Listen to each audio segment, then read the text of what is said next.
Hi everyone, Josh here with Top Score Tutor. Thanks for tuning in as always. In the next set of videos, we're going to look at questions dealing with punctuation. So we've looked at grammar rules, now we're shifting gears entirely to look at questions dealing with punctuation. So let's get started. So you're going to have questions dealing with punctuation. And in order to know which is the correct punctuation you have to use, the very first thing you have to learn is the difference between a complete sentence and an incomplete sentence. Really easy stuff, guys. Again, we're going back to 7th grade language arts, but it's been a while, but I'm so confident that you're able to learn it. So let's take a look at complete and incomplete sentences. So a complete sentence contains a clause with both a subject and a predicate, okay? A subject and a predicate, and can stand on its own. So must have subject and a predicate, can stand on its own. It's a complete thought. If it has both of those things, then it's considered a complete sentence. So let's look at the first one. Samantha studied for the SAT. Samantha studied for the SAT. What's the subject? Does it have a subject? Yes, Samantha. The subject is Samantha. So that's the subject. What is Samantha doing? The action, whatever the subject is doing, is the predicate. So is there a predicate here? Is it say what Samantha is doing? Yeah, she studied for the SAT. So that's the predicate. So this has a subject in Samantha. It has a predicate, studied for the SAT, and it can stand on its own. It's a complete thought. It doesn't sound like there's any additional information that I need to give you to complete this idea. It stops comfortably and it sounds like a complete thought. Let's look at another example of a complete sentence. She ended up doing really well on the test. What's the subject? She. That's the subject. What is she doing? So that's how you figure out the predicate. Whatever the subject is doing, the action that the subject is doing is the predicate. So what is she doing in this sentence? Ended up doing really well on the test. That whole thing is the predicate. So it has a subject, it has a predicate, we can check that off. And it is a complete thought. There's no additional information that you need to continue that thought, to complete that idea. It stands on its own. So if it has a subject and a predicate and can stand on its own, it's considered a complete sentence. So now let's look at some examples of incomplete sentences. So incomplete sentences simply lack one or both of the things that a complete sentence has. So it's really easy to remember. If it doesn't have a subject or a predicate, if it doesn't stand on its own, then it's an incomplete sentence. So it lacks either a subject or a predicate or does not express a complete thought. Therefore, it cannot stand on its own. So let's look at what that means. Since you bought the hot dogs, let's look at that first example. Since you bought the hot dogs, does it have a subject? Yeah, you. You. That's the subject. How do we find the predicate? What do we ask ourselves to find the predicate? What is the predicate? Anything that the action, anything that the subject is doing.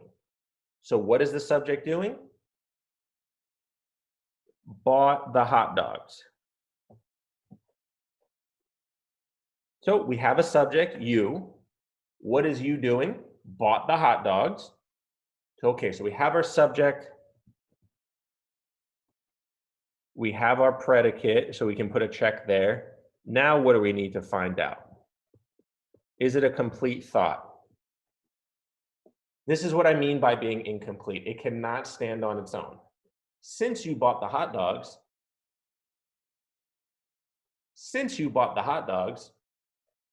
doesn't it, you're pretty probably sitting there waiting for me like, yeah, keep going. So it sounds like additional information is needed, right? It sounds like I just stopped abruptly. So for that reason, it's an incomplete thought. There's additional information that's needed to complete that thought. So this is not a complete thought. It has a subject and a predicate, but it doesn't express a complete thought. Therefore, it's an incomplete sentence. Let's look at the next one. Living independently and demonstrating an intense work ethic. Does this have a subject? No. Who or what is living independently and demonstrating a intense work ethic? Does it have a subject? Nope. There's the predicate. The action is right there. Living independently and demonstrating an intense work ethic. This whole thing is the predicate because it's an action, but we don't know who or what is living independently and demonstrating an intense work ethic. So it doesn't have a subject. Is it a complete thought? Does it stand on its own? Living independently and demonstrating an intense work ethic, yeah, go on. There sounds like there's something that needs to follow up with that, a continuation of that. It doesn't sound like that just stops on its own. So therefore, it doesn't have a subject and it's not a complete idea. So those are examples of complete and incomplete sentences, and trust me, we're going to look at a lot more. So now that you know what a complete and incomplete sentence is, this is probably the most important slide right here that I have for punctuation. You have to remember this slide because it's going to tell you which punctuation belongs in between two sentences. So just looking at stop punctuation, examples of stop punctuation, which I'll explain more, is a period. You have a semicolon. So then you have a comma plus fanboys. So if a comma is followed by any one of these words, then it's considered stop punctuation. So fanboys is an acronym. It stands for and, nor, but, or, yet, or so. So if you have a comma immediately followed by any one of those words together, it becomes a stop punctuation. Then you have half stop punctuation, you have a colon and a long dash, and then you have go punctuation, which is a comma not followed by fanboys. Or if you have no punctuation at all, then it's considered go punctuation. So, stop punctuation. So with these, basically with these questions, you're gonna have one sentence followed by another sentence. You need to figure out which punctuation goes in between those two sentences.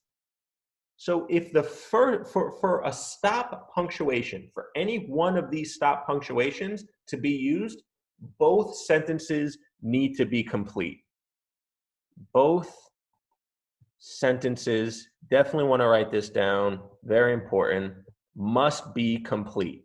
So you have a sentence, stop punctuate, you have a complete sentence, stop punctuation, and then another complete sentence. If both sentences are complete, then you need a stop punctuation in the middle of that. So that's a stop punctuation. Half stop,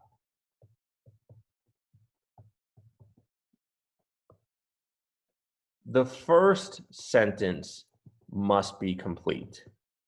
If the first sentence is complete, then you use a half stop punctuation. And then lastly, you only use go punctuation in between two sentences when the first sentence is incomplete. Incomplete. If the first sentence is incomplete, you need a go punctuation in between those two sentences. After that first sentence, you need a go punctuation followed by the next sentence. So let's remember this, write this down. We're going to keep referring back to it, and it's going to make a lot more sense.